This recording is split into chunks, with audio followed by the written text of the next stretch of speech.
차동 장치가 없고 엑셀 구조로 돼 있는 구조는 이건 정말 쓰레기다. 정말 위험해요. 과부 제조기예요.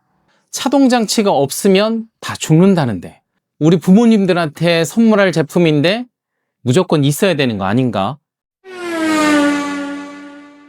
안녕하십니까? 홍찬원 모터스입니다. 네, 오늘 여러분들께 유익한 정보 드리려고 합니다. 과연 이 차동 장치는 신기술인가? 차동 장치 같은 경우는 100년도 넘은 역사를 가지고 있습니다.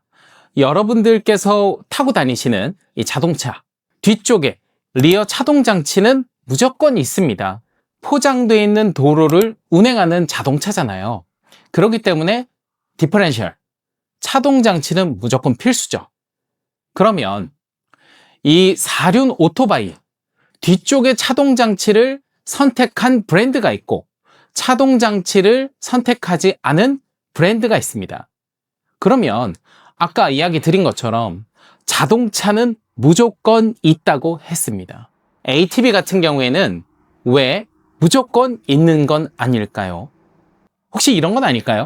차동 장치를 만들지 몰라서, 장착할 줄 몰라서 뒤쪽은 그냥 엑셀 구조로 만들어 버리고 싼 가격에 제작을 해서 판매를 하면서 수익을 극대화하자, 뭐 이런 전략일까요? 그럴 리 없겠죠. 제조사들 같은 경우에도 부품을 선택할 때 그야 말대로 선택을 합니다. 이걸 써야 표준이다, 이걸 쓰면 비표준이다, 그런 것들이 없어요. 그 브랜드 안에서 라인업들이 지향하는 목표가 있습니다.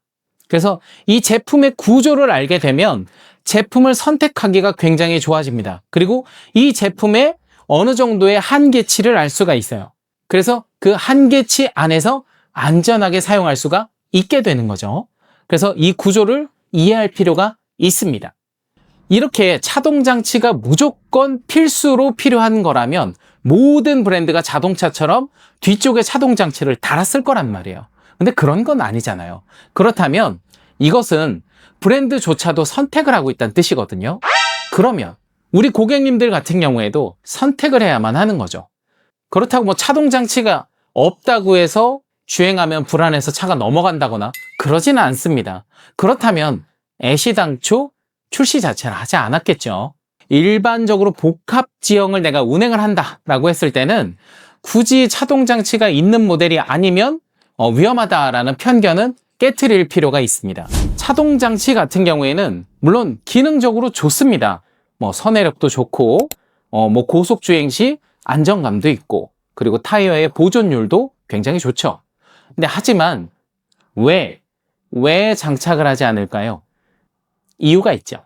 고장률, 탈출력, 이런 것들을 전부 다 득과실을 계산했을 때 없는 하나의 축 구조가 더 낫다라고 판단을 했기 때문에 엑셀 구조를 채택하고 있는 겁니다. 뒤에 차동 장치를 달 줄 몰라서 못하고 있는 게 아니에요. 그러면 요즘에 차동 장치를 꼭 달아야만 한다라고 하는 브랜드들이 있죠. 왜일까요? 특정 브랜드라 제가 말씀은 안 드릴게요. 그 브랜드 같은 경우에는 차동 장치가 없는 모델군 자체가 없습니다. 그렇기 때문에 여러분들께서 차동 장치를 선택을 하시던 하지 않으시던 고객의 니즈와는 상관없이 무조건 있는 걸 팔아야만 해요. 비싼 값에 부품이 들어가 있는 이 제품을 선택할 수밖에 없는 거예요. 그런데 굳이 그럴 필요가 있나요? 미니어처를 가지고 한번 설명을 해봐 드리겠습니다.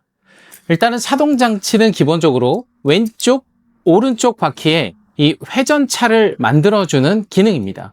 이렇게 원을 그리고 돈다라고 하면 안쪽 바퀴는 천천히, 바깥쪽은 많이 회전하게끔 만들어주죠.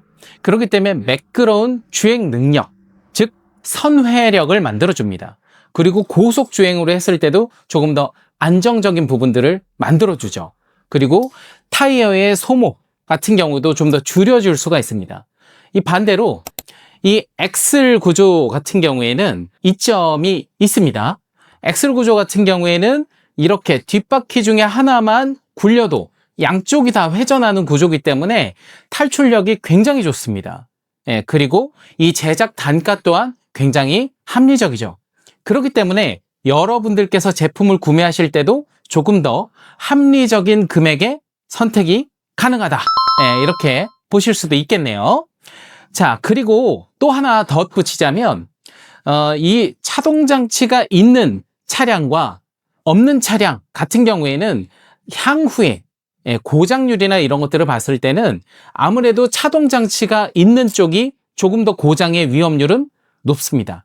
그래서 고장에 관련된 노출은 차동장치가 있는 쪽이 조금 더 높고, 그리고 엑셀 구조 하나로 돼 있는 이 축의 구조 같은 경우에는 고장률이 조금 더 적다, 이렇게 말씀드릴 수 있겠습니다. 그리고 부품값 같은 경우에도 차동장치는 저렴하지 않습니다.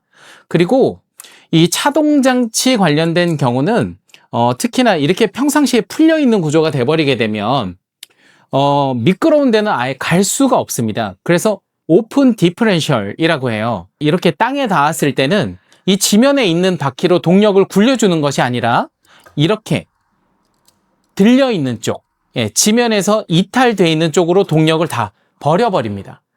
이쪽으로 다 보내버리기 때문에 이렇게 동력을 보내버리면 이 차량은 앞으로 나갈 수 있는 탈출력이 없는 거죠. 그래서 차동장치를 잠그고 풀고 이런 이야기가 있는 겁니다. 그래서 스위치상으로 온, 이렇게 온을 누르게 되면 이렇게 하나의 엑셀처럼 구조가 연결이 되는 겁니다.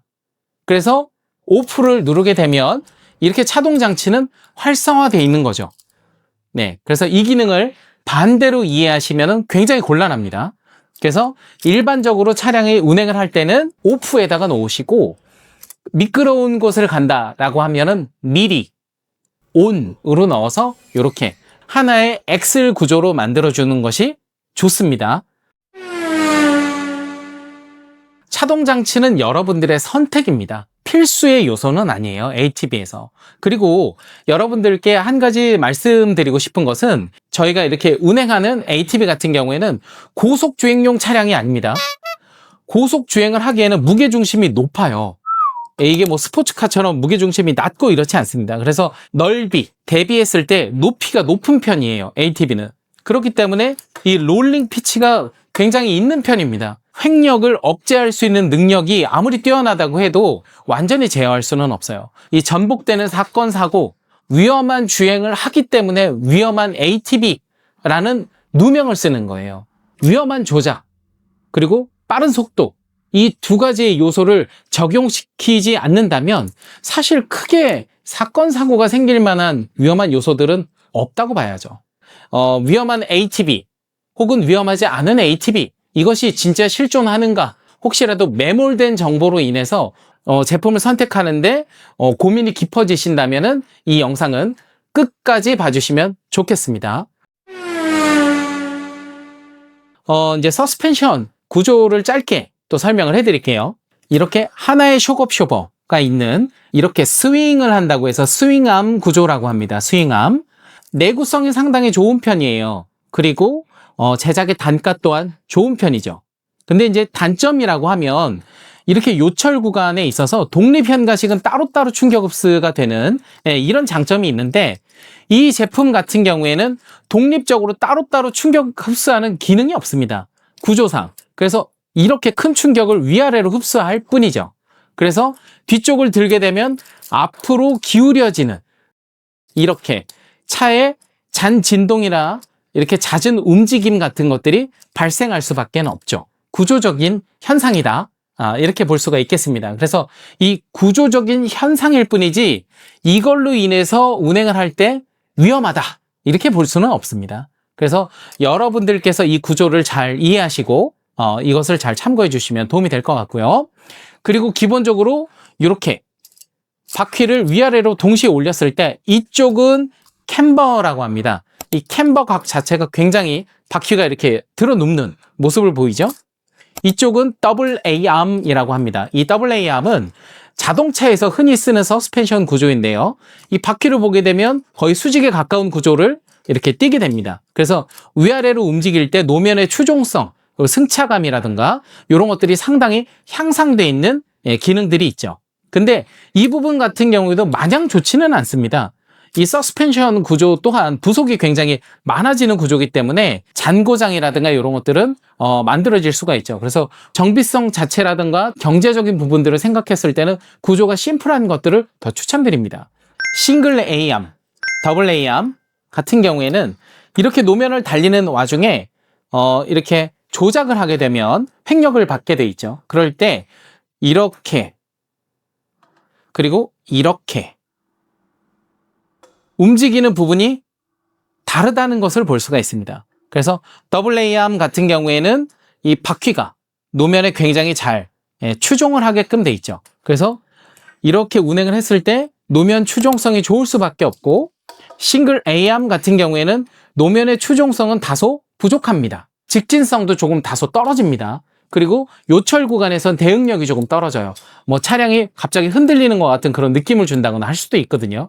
네, 하지만 구조가 견고하고 고장률이 적다라는 것, 그리고 제작 비용이 저렴하다라는 것은 굉장히 장점으로 볼 수가 있겠습니다. 스윙암 같은 경우에도 구조적으로 굉장히 완성도가 높은 구조입니다. 더블 A암이 아니어서 싱글 A암은 위험해, 스윙암은 위험해, 이렇게 치부할 필요는 전혀 없습니다. 이 부분에 대해서는 여러분들께서 이해를 해주셨으면 좋겠고요. 그리고 저희 같은 경우에는 뭐 엑셀 구조를 가지고 있는 차량이라든가 뭐 독립현가식, 그리고 뭐 차동장치, 이 모든 제품들을 다 아울러 판매를 하는 멀티샵입니다. 그러다 보니까 중립된 입장에서 정보를 전달할 수가 있죠. 여러분들께서 어떤 환경에 있고 어떤 제품을 선택해야 되는지, 이 부분들은 굉장히 고민이 많아지실 거예요. 여러분들의 고민이 있고 어떤 환경에서 이렇게 ATV를 선택해야 된다라고 하게 되면 저희 같은 전문가들에게 문의를 주십시오. 또 중요한 부분도 여러분들의 예산입니다. 예산이 무궁무진하지는 않거든요, 대부분. 그렇기 때문에 이 예산 안에서 가장 베스트, 최고인 차량을 찾아드릴 겁니다. 그리고 저희 원모터스 같은 경우에는 농업용이라든가 이런 ATV 많이 판매하고 정비를 굉장히 많이 하는 업체이기 때문에 여러분들께서 궁금해하시는 부분들에 대해서는 저희가 많은 해소를 도와드릴 수가 있습니다. 그리고 기타 또 문의가 계신다면 유선번호로 문의를 주시면 좋겠습니다. 이 영상이 유익하셨다면 구독과 좋아요, 그리고 따뜻한 댓글 부탁드리도록 하겠습니다. 홍천 원모터스였습니다. 감사합니다. 민경호가 함께하는 홍천 원모터스.